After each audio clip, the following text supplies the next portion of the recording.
Primer començaré per les ordenances. Vostè mateix ha dit que hi ha continuïtat. L'any passat ja vam votar en contra, doncs evidentment no comencem bé.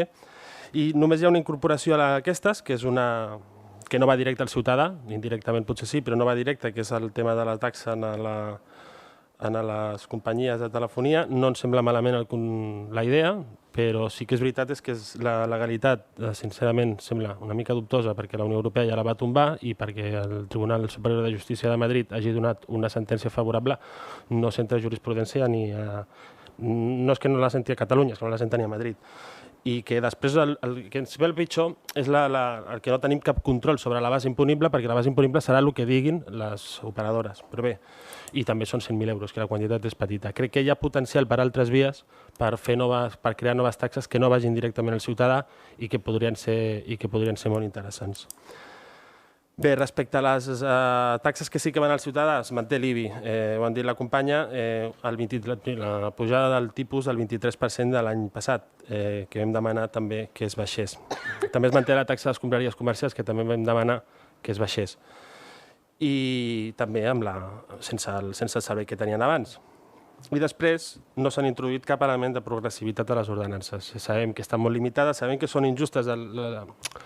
El sistema de finançament local, la veritat és que és injust. És molt injust perquè totes les taxes i impostos són impersonals i amb la qual cosa no poden tenir en situació, això ho sabem, no poden tenir en compte la situació personal de la gent que les paga. Però sí que hi ha elements com les subvencions amb les quals podem revertir i podem intentar donar una mica de progressivitat i que siguin una mica més justos. Perquè hi ha verdaders drames amb l'IBI, sobretot amb les plusvàlues, que després segurament tindrem l'oportunitat amb la moció que han presentat els companys del Partit Popular de parlar dels problemes que comporta aquest impost. I per tot això votarem negativament a les ordenances i presentarem al·legacions, com l'any passat i com l'anterior també. Pressupost, en què gastarem? Abans d'anar... Primer, m'agradaria entrar en el que gastarem, destacar algun punt positiu, les inversions. Sí que hi ha continuïtat, veiem bé, però sobretot el que veiem bé de les inversions és la part de participatius, els 780.000 euros, i que especialment hi hagi 450.000 per al barri del Barrosa, que ja aquest grup ho ha reclamat, que la veritat és que ja va sent hora després de 36 anys o 37 que es van urbanitzar els carrers. I després també hi ha una cosa que sembla positiva a primera vista, que són els 200.000 euros al comerç, que després són 150, com ha dit, perquè estan les subvencions a part a la xarxa i al gremi d'hostaleria. Són 150.000. Nosaltres l'any passat vam demanar d'incrementar aquesta partida.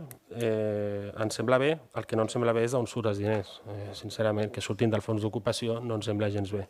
I tampoc creiem que siguin del tot suficients, perquè aquests 150.000 euros se'ls ha gastat Neymar en una setmana de promoció abans de l'obertura. Per tant, si volem ajudar el comerç local, estaria una mica més. Però valorem positivament el que hi ha i, això sí, ens agrairíem molt poder veure o participar a l'hora de com s'inverteixen aquests diners.